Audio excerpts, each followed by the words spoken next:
Good evening and welcome to Scotland at 7 on Monday, the 7th of October. My name is Brian Liddy.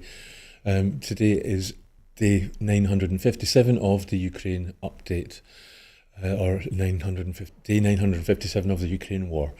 Anti-Kremlin activist Ildar Dadan, who was once imprisoned in Russia for protesting against Vladimir Putin, was killed on the front line while fighting on the Ukrainian side, his relatives and Russian media said Sunday.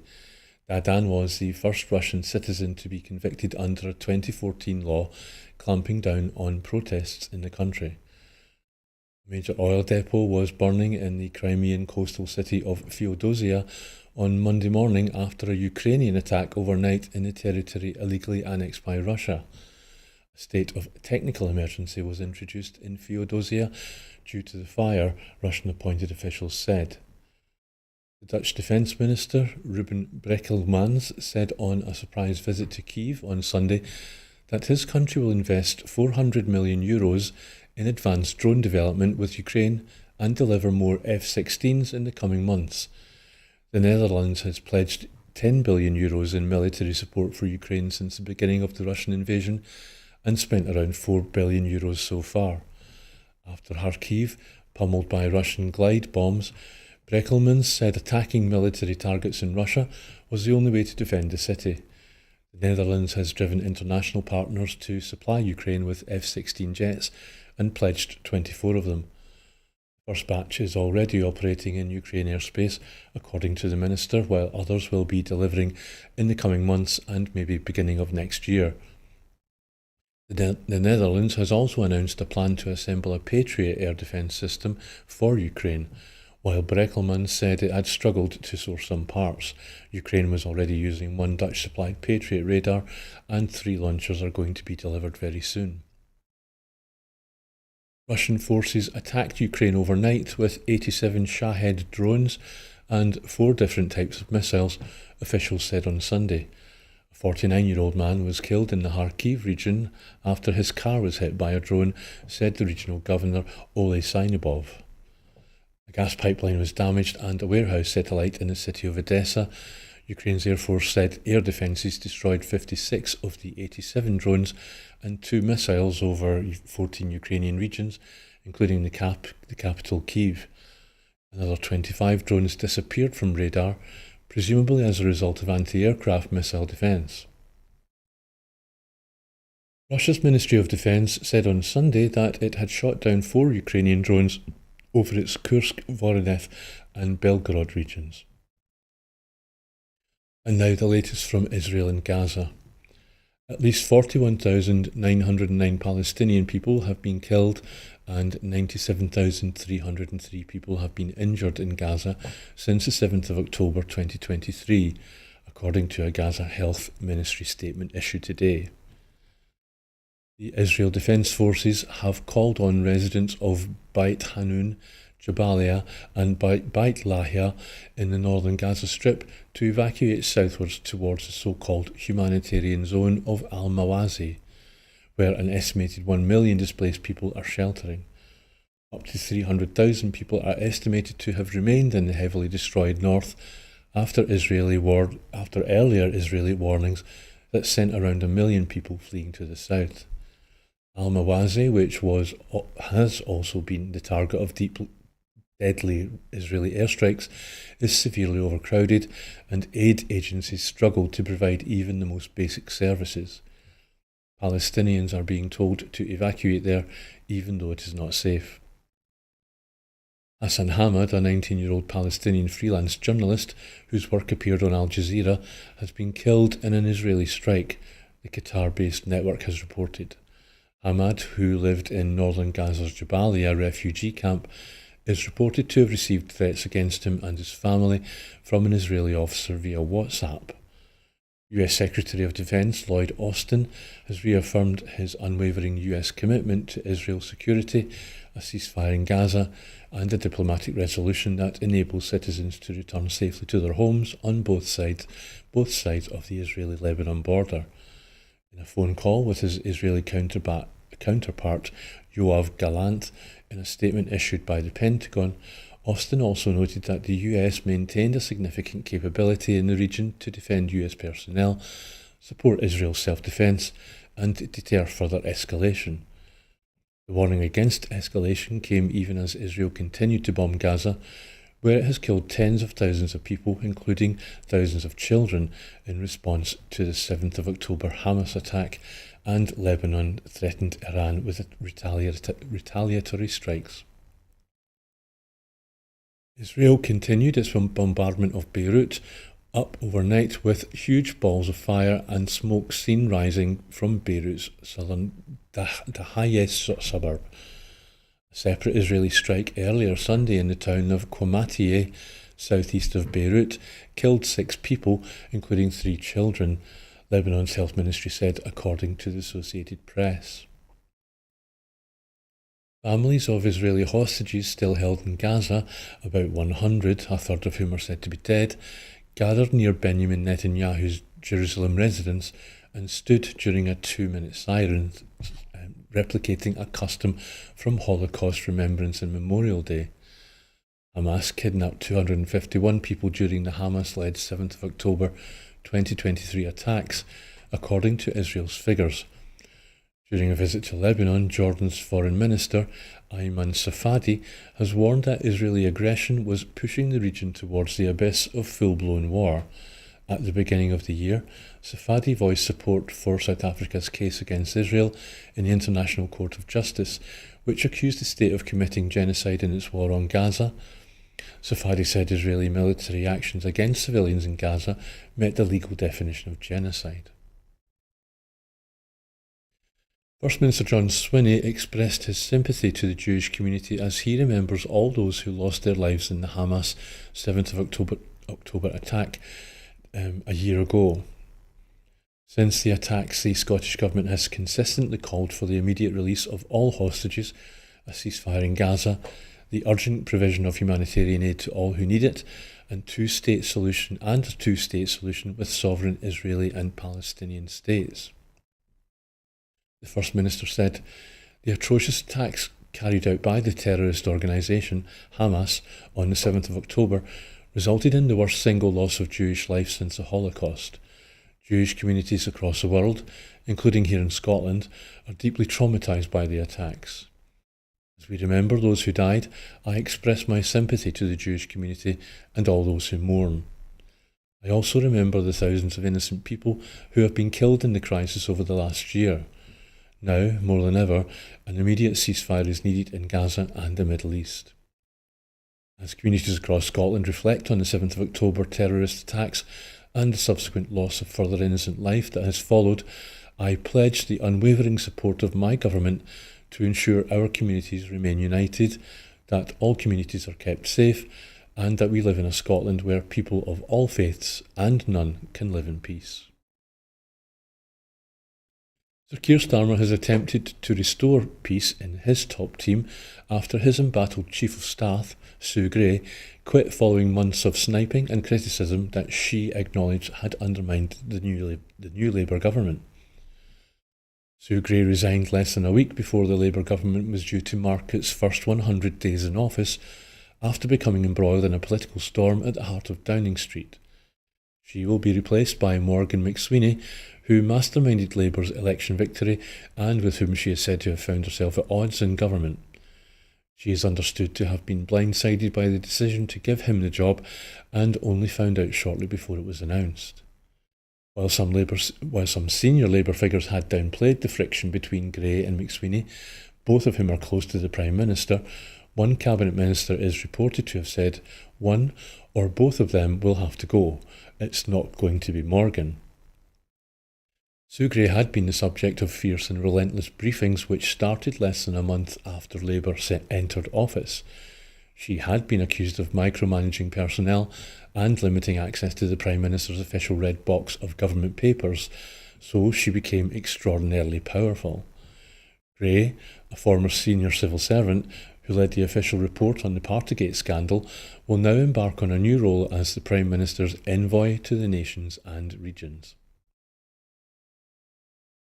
New analysis has found that at least 10,000 more children have fallen into poverty since Sir Keir Starmer took office, thanks to the two-child benefit cap.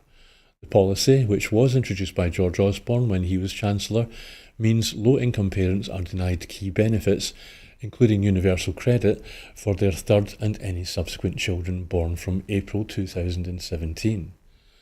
The Labour government has so far resisted pressure to scrap the policy, with the Chancellor, Rachel Reeves, reluctant to take on the unfunded pledge without citing where the £3 billion annual cost would come from. However, the data from the Child Poverty Action Group, or the CPAG, lays bare the significant impact of the cap, showing 10,000 children have been pulled into poverty by the two-child limit since the government took office in early July. The charity's chief executive, Alison Garnham, said the clock is ticking while child poverty rises, and the two-child limit is the key driver of the increase. Scrapping it is the most cost-effective way to stop more kids being pulled into poverty on the government's watch. John McDonnell, who was suspended from the Labour Party for backing an SNP amendment that called for the cap to be scrapped, said, "Many of us are pleading with the government to act on this before any more children are forced into poverty by this iniquitous rule. No Labour government worthy of the name can stand by and witness children suffering and their lives blighted in this way." The Joseph Rowntree Foundation, a social change organisation, said the CPAG figures are a reminder that hardship isn't on hold, and called for the government to set out a plan this autumn. The Institute for Fiscal Studies said scrapping the two-child cap would come at an initial cost of £1.7 billion a year to the government, rising to £2.5 billion a year. They said among the options available to the government on benefits policy, removing the two-child limit would be the most single cost-effective policy at reducing the number of children classified as in poverty. But it warned that any gains from scrapping that policy would be paltry or fully wiped out for 770,000 of the poorest households who would be subject to the household benefit cap. The household benefit cap, introduced in 2013 under the Conservative and Liberal Democrat coalition government as a way of restoring fairness to the welfare state, reduces the amount of benefits some households receive to ensure claimants do not receive more than the cap limit. The SNP has challenged the Chancellor to stop pushing children into poverty and to take urgent action at the UK budget, as Scotland and the UK mark Challenge Poverty Week. With 3 weeks until the UK budget, SNP Working Pension spokesperson Kirsty Blackman MP has written to Rachel Reeves warning she must end austerity cuts and start treating poverty as a priority, or thousands more children will fall behind. She also said the Labour government is failing children in poverty. It should not be relying on the SNP government to clean up its mess and protect Scottish children from its welfare cuts, but that is exactly what is happening. The SNP is calling for the Chancellor to take 3 concrete measures at the UK budget to lift more than 1 million children out of poverty. It includes abolishing the two-child limit and benefit cap, scrapping the bedroom tax, and matching the SNP government's Scottish Child Payment UK-wide by raising the child element of universal credit by £26.70 per week. The Institute for Fiscal Studies published research on Thursday, which revealed implementing the SNP's proposed package of 3 measures would lift around 1.2 million children out of poverty across Scotland and the UK. In total, there are currently more than 4.3 million children living in poverty in the UK, around a third or 30% of all children. The SNP is calling for the UK government to go further than just abolishing the two-child limit because, while doing so is essential, the Institute for Fiscal Studies research shows it would lift less than half the number of children out of poverty. That's around 542,500 children, and that the SNP's broader package would lift out 1,188,712. New analysis by Age UK has revealed that shockingly high numbers of pensioners living below or just above the poverty line. 82% of pensioners are set to lose their winter fuel payment as a result of the government's policy change. This includes huge numbers of older people who are aged over 60, disabled, living alone, and female, and whose incomes are so low that they bring them into this group. With the government either not carrying out an equality impact assessment or choosing not to publish it, Age UK has done the work instead, using the most up-to-date official statistics that are in the public domain. The analysis concludes that, in total, under the government's plan, 10.7 million UK pensioners will lose their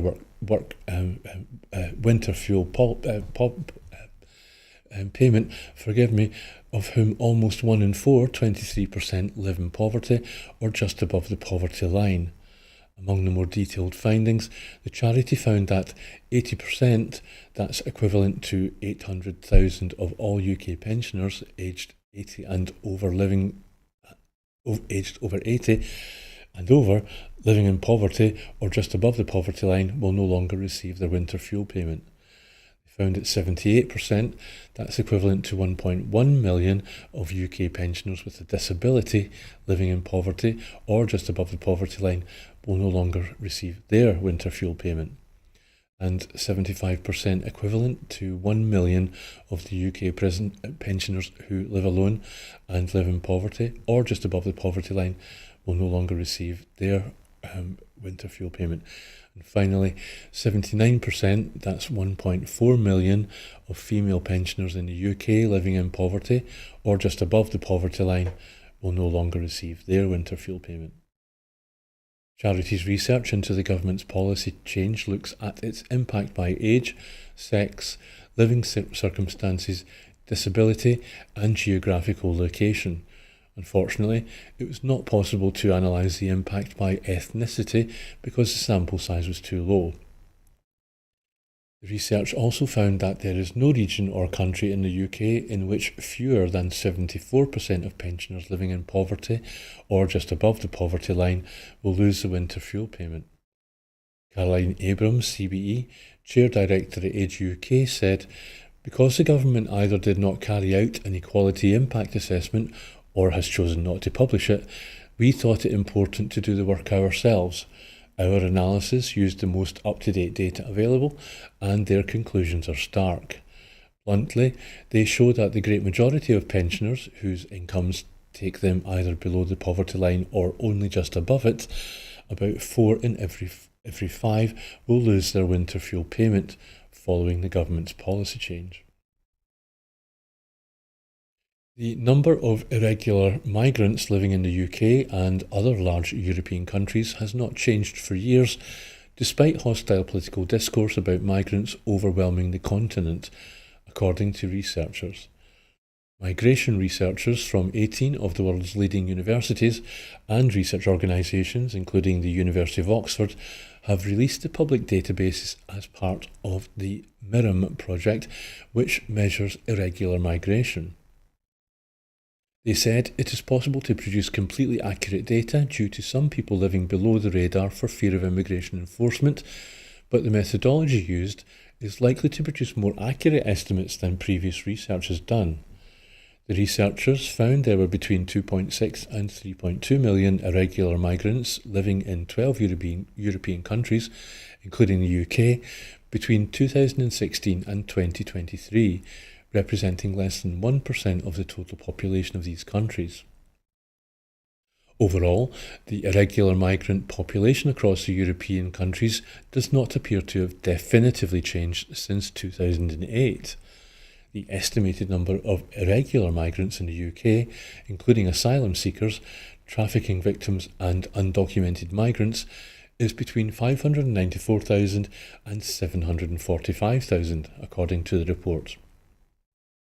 The database significantly updates previous assessments of the irregular migrant population in Europe, such as the estimates by the Clandestino Research Project dating back to 2008 and a study by Pew Research Centre in 2019, and offers new information at a time when there have been fundamental changes in the European migration landscape.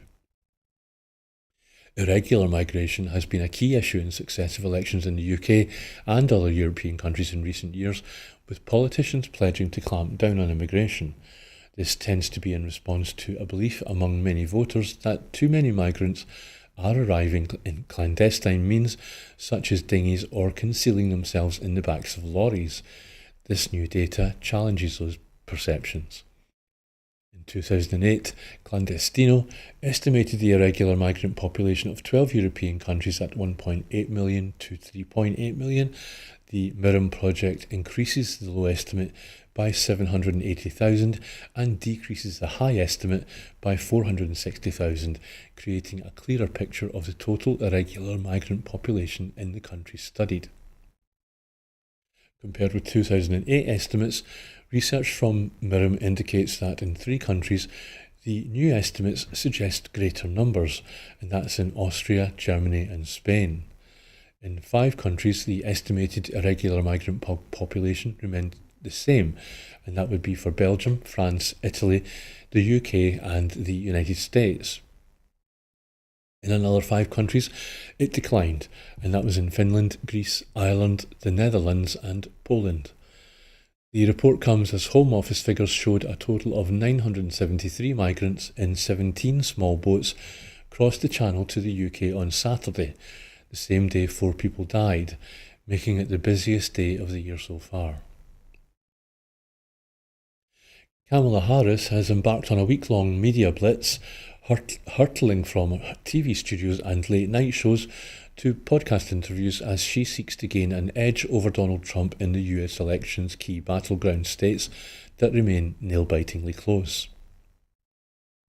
The Vice President's decision to face a raft of largely friendly media outlets came as the campaigns entered the final 30 days. More than 1.4 million Americans have already cast their ballots in early voting across the states. The Democratic nominee's whirlwind media tour has been carefully crafted for maximum reach and minimum risk. Harris has talked to the CBS News show 60 Minutes, along with the popular podcast Call Her Daddy. On Tuesday, she hits the media capital New York for appearances on ABC News daytime behemoth The View and The Howard Stern Show, followed by a recording with late-night host Stephen Colbert. The first of a flurry of comments from Harris was put out by 60 Minutes on Sunday before a full broadcast on Monday. Harris will appear alone after Trump declined to be interviewed by the election special, which has been an election staple of the US election coverage for more than half a century. Since Harris became the Democratic presidential nominee after Joe Biden stepped aside, her relative lack of press or TV interviews has become a point of contention on the campaign trail. Excuse me.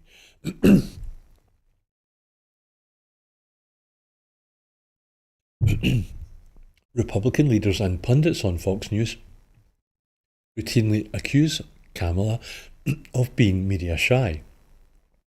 This week's blitz is designed to counter that impression while reaching large audiences focused on demographic groups, which will be central to Harris's chances of winning in November.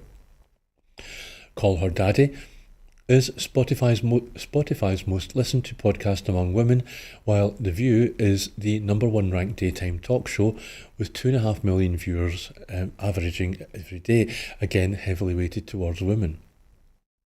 Meanwhile, Colbert's show on CBS is the highest rated late night talk show, attracting large numbers of younger viewers aged 18 to 49, which is another critical demographic on Harris's target list. In the polls, Harris is up on Trump by 3 percentage points nationally. However, in the seven battleground states that will probably decide the outcome, though Harris is ahead in 5 of them, and although the margin is still too close to call.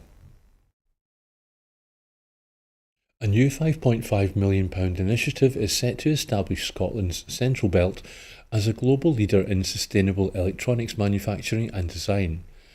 The Responsible Electronics and Circular Technologies Centre, otherwise known as REACT, is one of 5 new centres announced today across the UK, which will share in £25 million from The UKRI's £25 million Accelerating the Green Economy programme. REACT is the UK's first sustainable electronics centre. It will drive the transition to net zero electronics, addressing both the environmental and economic challenges faced by the industry, while promoting the adoption of green technologies through collaboration between academia, industry and policymakers. The University of Glasgow will lead and coordinate the 4-year project in collaboration with the University of Edinburgh, Heriot-Watt University and the Compound Semiconductor Catapult in Scotland. The electronics industry is primarily driven by technical, economic considerations, and this has led to significant challenges, including large amounts of waste, electrical and electronic equipment, otherwise known as WEEE. There are high emissions across the supply chain and widespread use of critical raw materials, or CRMs, such as gold, palladium and indium materials with limited reserves. In Scotland, the electronics industry is vital to the regional economy, driving economic growth, environmental commitments and national security.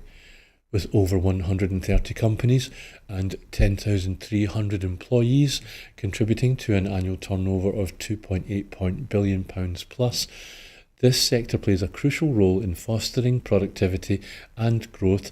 However, as much more prominent manufacturers and buyers increasingly demand that their suppliers commit to decarbonising their products, alongside growing legislative pressure, it is clear that the industry must adapt. Professor Jeff Kettle from the University of Glasgow, who will lead and coordinate the REACT Hub, said, "The centre will unite leading researchers to drive the industry's transition towards a net zero economy. Its primary focus will be developing solutions to reduce electronic waste, minimise reliance on critical raw materials, or CRMs, and reduce carbon footprints." The REACT team brings extensive expertise across various areas, including electronic materials, design, manufacturing and assembly, environmental impact, supply chain management and business modelling. REACT will collaborate with small and medium businesses in the region to develop demonstrators and market-led solutions to provide skills training. REACT's work will offer key benefits, including reductions in e-waste, improved energy efficiency and cost savings by adopting greener manufacturing processes. Additionally, REACT will play a crucial role in fostering public-private partnerships to drive these innovations, focusing on co-creation, outreach and advocacy.